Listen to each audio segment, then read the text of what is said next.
It's pie with chicken. But is it pie or pot pie? We're digging up ancient Egyptian tombs, sneaking midnight leftovers, and slurping bott boy noodles to uncover why one of these things is not like the other.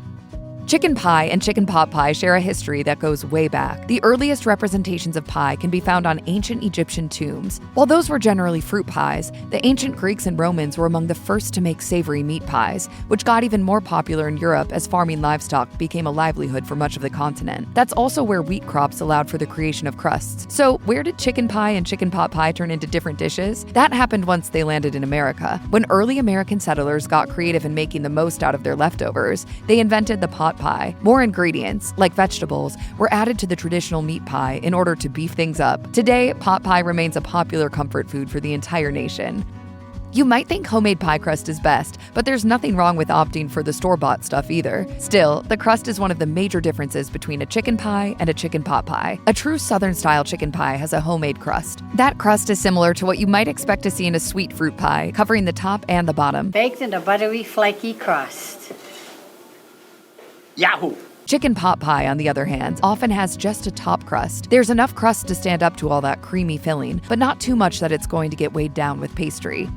Initially, standard meat pies leaned heavily on the protein of choice, but that changed when early Americans started using pies as a way to stretch their food supply. Now, pot pies almost always include vegetables, but just which vegetables those might be varies wildly based on the recipe. Carrots, corn, peas, celery, and potatoes are pretty standard, but the sky's the limit. A pot pie featuring Tex-Mex ingredients might include bell peppers, poblano peppers, and chipotle peppers, in addition to black beans, all loaded up with the chicken. Traditional chicken pie, on the other hand, doesn't have any vegetables in it. Still, there's the slight caveat that if there are vegetables involved, they're the under-the-radar type that could make it past a picky 5-year-old.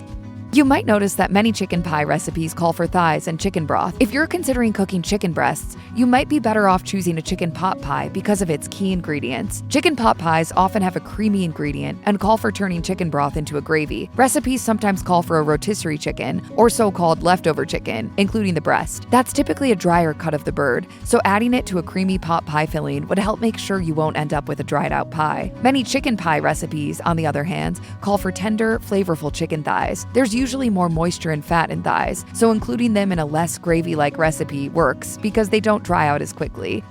The contrast in chicken pie and pot pie preparation can only mean that they're served in different ways too. Since the chicken pot pie has a creamy filling and no bottom crust, it's easiest to eat when it's baked in a dish with deep sides, like a casserole or crock. The crust is perched on top, and that creamy gravy goodness is easy to serve or scoop out with a spoon.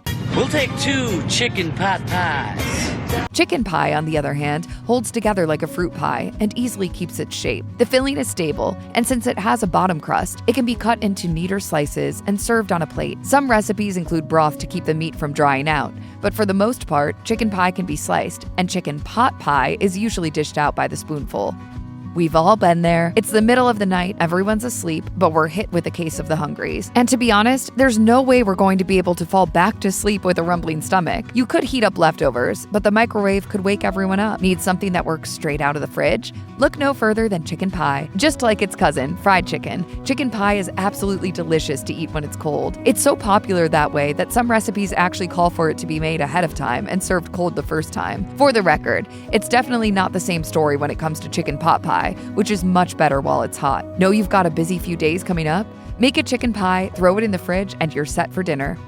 There's another variation on chicken and pie out there, the Pennsylvania Dutch chicken pot pie. It's also called Amish chicken pot pie, with some key characteristics that make it completely different from any other pot pies. While the recipe features the usual carrots, peas, and potatoes, this particular kind of pot pie adds a different carb, noodles. They're called bott boy noodles, and this dish is more properly called chicken bott boy. It comes from an area of Pennsylvania that still maintains a close relationship with its 17th century German and Swiss roots, including the use of words rooted in European languages. German terms became anglicized as they spread outside of their immediate communities, and that language is still spoken today. There's another difference too. This Pennsylvania Dutch recipe includes saffron, and while it might not seem like it's something that would traditionally appear in pot pies, thanks to a swath of Pennsylvania countryside dedicated to farming saffron, it's a key ingredient in traditional bott boy. Of course, being the comfort food connoisseurs that we are, we'd say yes to bott boy, chicken pie, or pot pie any day of the week.